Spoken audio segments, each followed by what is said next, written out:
Seguimos aquí en Tele Santo Domingo. Suscríbase a nuestra plataforma, acompáñenos ahí en Tele Santo Domingo y en Ojalá. Mire, la cárcel de la Victoria fue construida hace muchos años y además para una población mucho menor de la que tiene ahí. Usted lo sabe, que la población carcelaria de la Victoria está multiplicada por 3, casi por 4. Por 3, casi por 4 está multiplicada la población de la Victoria. Un modelo de prisión que fue concebido en una época que ya está muy superada. Ha sido muy, pero muy superada. Con los últimos estudios que se ha hecho de todos estos temas, ¿no? O sea, es una población que hace mucho que está cuadruplicada. Y desde luego la solución que se había tomado y se tomó y se ejecutó en el gobierno del presidente Medina, el gobierno pasado, fue esa que todos vimos, la construcción de una nueva penitenciaría ahí en Las Parras, como se llama esta zona. Complejo de edificios modernísimo, con nuevos criterios, modernos, además, que usted vio cómo, porque ha estado presente en las redes en estos días, el equipamiento que tenía, que hay que decir que tenía, el equipamiento que tenía esa cárcel o ese complejo de edificaciones, que tenía hasta áreas de juego para los niños, porque los presos tienen hijos, tienen niños. Y cuando van ahí, pues tienen que tener también un espacio para ellos y sus padres disfrutar de ellos ahí en esos espacios también, verlos jugar, aunque estén presos, tienen ese derecho. Y además, usted sabe que un 50%, ya lo decía Guillermo ayer aquí, un 50% de la población carcelaria del país no ha sido llevada a juicio. Óigalo bien, un 50% no ha sido llevada a juicio, está en prisión preventiva. Y usted dirá, pero ¿cómo es posible que haya gente en prisión preventiva que no se ha llevado a juicio y que tiene años en eso? Es decir, condenada sin que se le haya hecho un juicio.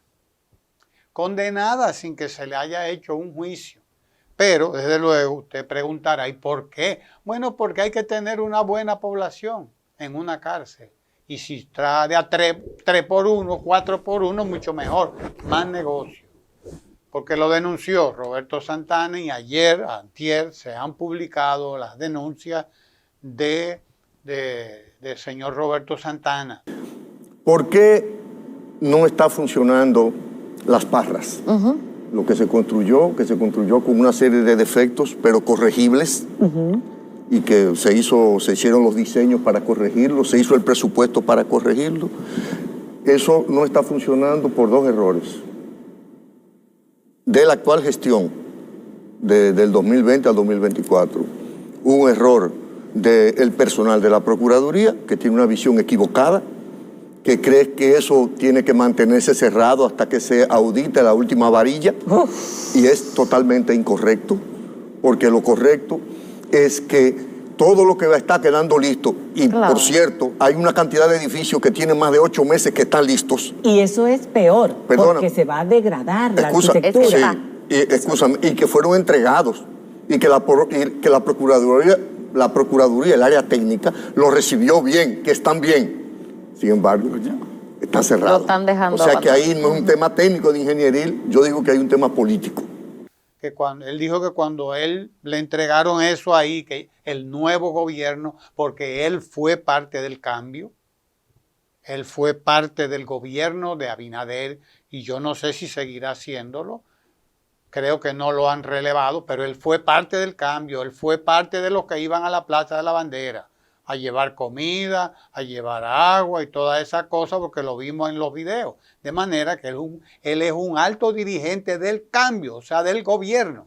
Y él denunció, tan pronto llegó ahí, dijo, pero venga acá, es que las nuevas edificaciones que construyó el gobierno anterior, que equipó el gobierno anterior, están aquí y pueden y deben ser utilizadas cuanto antes, no abandonarlas, pero no le hicieron caso. Además, él dijo, aquí faltan detalles y hay un presupuesto de que lo que se lleva son 280 millones de pesos.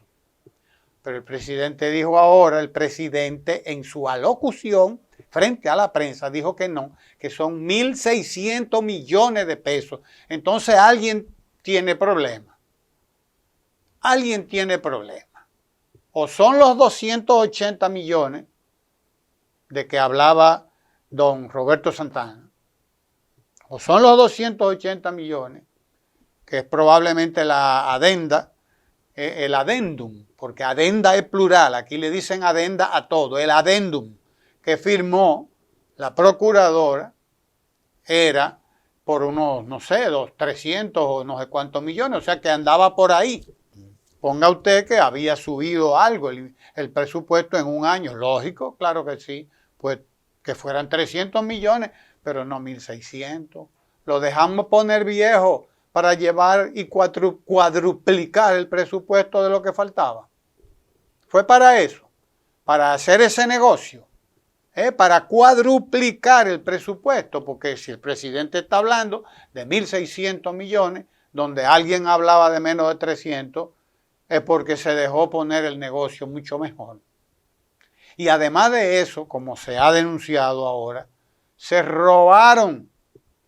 robado mucho de todo lo que había ahí, de toda la parafernalia, todo el instrumental, todo lo que se había comprado ahí, mobiliario, todo el mobiliario de esos edificios. ¿Dónde están?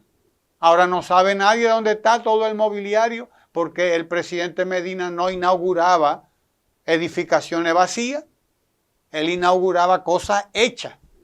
Por eso no inauguró la presa de Monte Grande, porque no va a inaugurar un pedazo de la presa, se inaugura una presa, no una piscina, que fue lo que inauguró el presidente Abinader.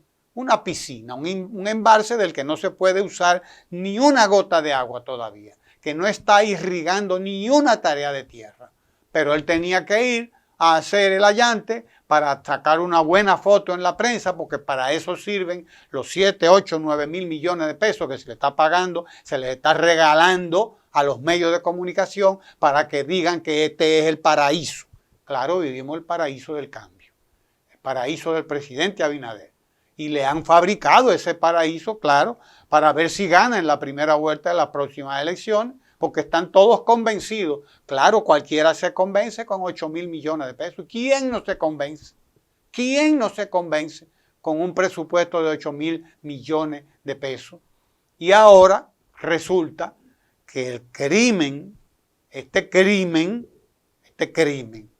hay que achacárselo ¿a quiénes? O a quienes de manera irresponsable no terminaron de construir las escuelas que recibieron, no terminaron de construir los hospitales que recibieron, no terminaron de construir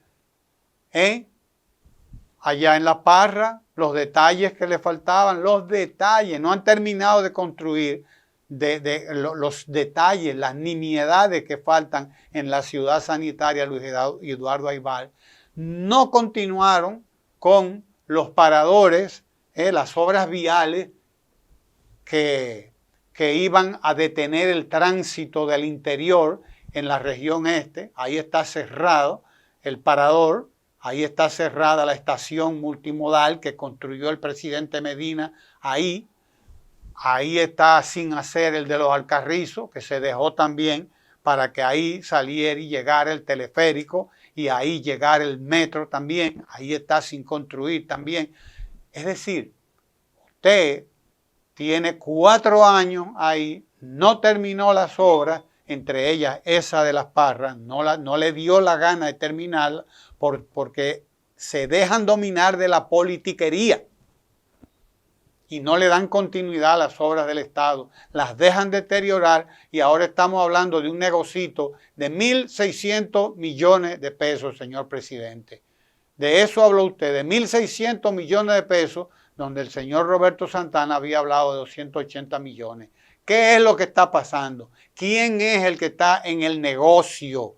¿Quién es el que está en el ajo, como dicen? ¿Quién es el que guisa? ¿Quiénes son los que están guisando en el paraíso? En el paraíso que nos ha inaugurado y que ya tiene 4 años de inaugurado, el cambio.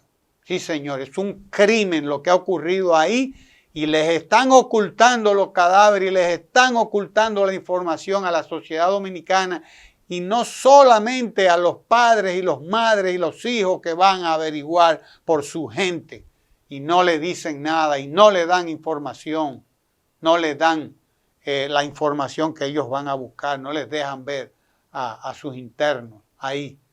Ese es un crimen del cambio, sí señores, hay que repetírselo, claro que sí, porque ellos están tratando de echarle tierra y más tierra y más arena, porque claro, estamos en medio de un proceso electoral. Eso es lo que pasa. Bueno, creo por igual que debemos sumarnos a la celebración del día 22 de marzo, Día del Agua, de ese recurso que bien decía el profesor Juan Bosch en su momento, que el agua era vida. Y lo decía en un momento en que podría decirse que era abundante el agua, aquí, en nuestra isla, en nuestro terruño,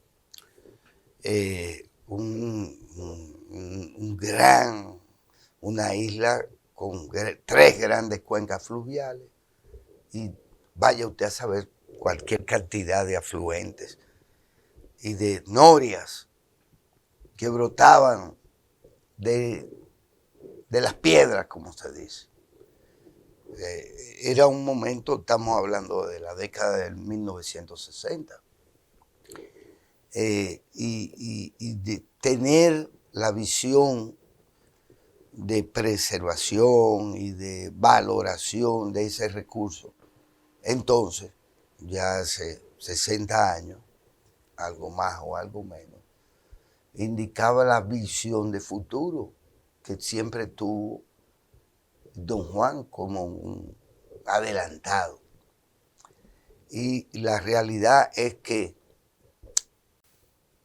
al ser humano común y corriente, el agua le resulta un recurso no solo explotable, sino inmanejable y abundante.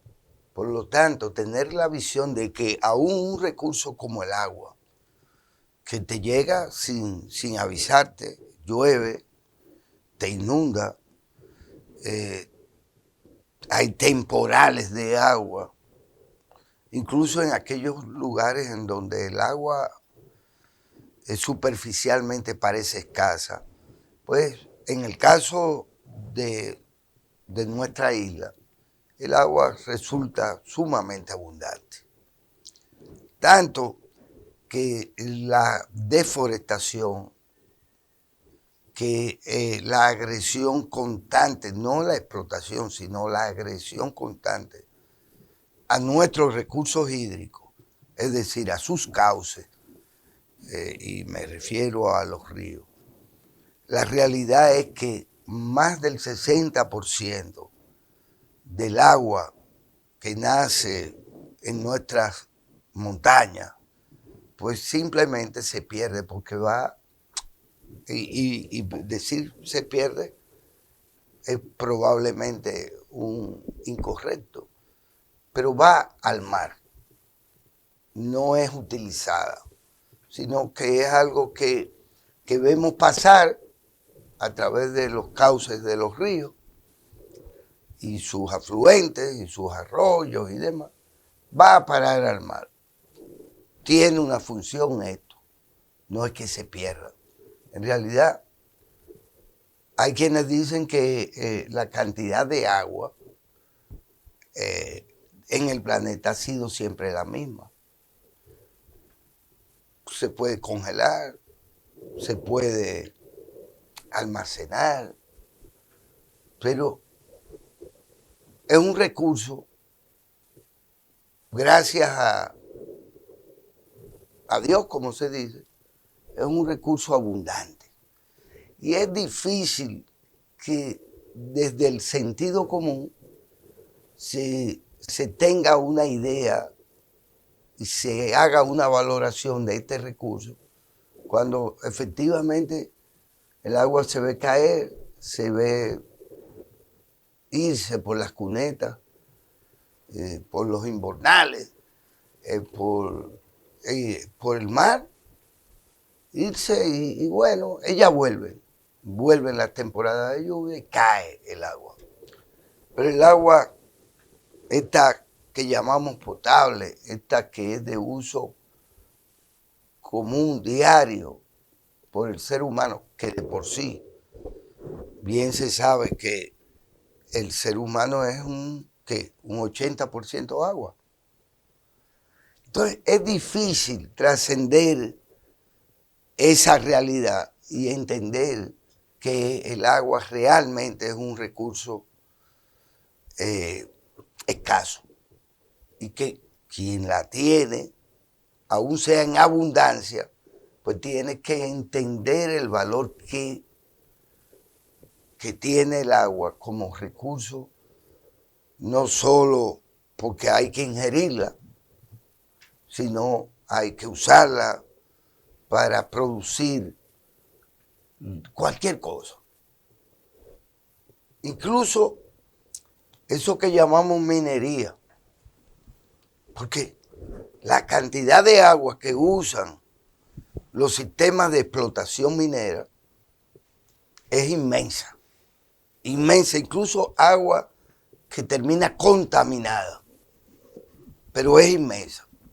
El agua es definitivamente un recurso planetario y es un recurso que, como decía don Juan, es vida y que es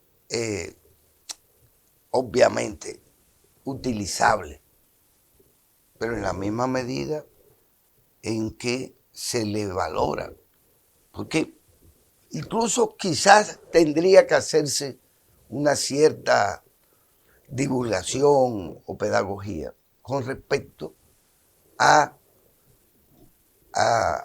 agua, porque esa agua que recibimos por nuestras cañerías, que recibimos en nuestros hogares, es agua que viene de unos acueductos. No es agua cualquiera, es un agua tratada, convertida en agua potable, consumible por la especie humana. Y por lo tanto, también tiene un costo que la gente ignora. Pues le llega, y por eso la gente incluso deja las llaves abiertas. En otros términos, desperdicia ese recurso. Hay que hacer conciencia. Lo que es peor. La usan para lavar carros en los car wash. Agua tratada de la casa, que cuesta millones de pesos al Estado. Así es decir, a la sociedad, a todos nosotros, son recursos que se tienen que invertir para servirle ese recurso que llamamos simplemente agua, que la vemos caer cuando llueve, o que la vemos llegar a la cisterna, o llegar a través de las llaves, de la cañería. Pero la verdad es que es un recurso absolutamente necesario y es un recurso escaso. Y como tal, nosotros como un país no particularmente desértico o de escasa cantidad de agua que nos llega y que tenemos, es un recurso que tenemos que proteger en beneficio no solo de la especie humana, sino de todas las demás especies, de la biodiversidad que debemos de preservar de cara al futuro, de las nuevas, sí, de las nuevas generaciones, de las y los dominicanos. Y finalmente, en general, de la gente.